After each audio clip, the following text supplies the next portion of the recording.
So ayan guys, no, umorder ako sa Shopee ng rubber damper para sa aking mugs. Eto siya. Ayan. Para sa aking Rouser 135 LS.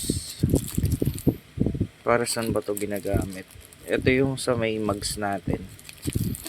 Yung pagka tinanggal mo yung ating sprocket, gumaganon-ganon siya. Umaalog-alog. Ito yun. Ito yung kumakapit sa loob nun. Nilalagay siya sa loob ng mugs. Ayan.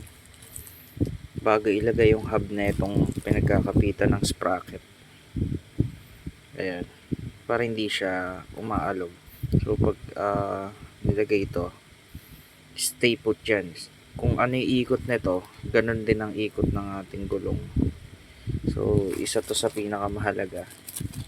Actually meron tong DIY na rubber damper para sa ating motor, pero hindi ko na ginawa yung DIY na yun. So bumili ako dito sa Shopee for only around 50 pesos, 60 pesos. Nakuha ko to, napakamura lang.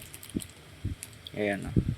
So pag medyo hindi na tugma yung ikot nung gulong nyo sa ikot nung inyong sprocket, ibig sabihin ito na yung may tama sa inyo, rubber damper sa mugs. Ayan, papakita ko sa inyo kung paano ko to ikakabit. Sa ngayon hindi pa muna kasi pupunta pa ako sa mekaniko.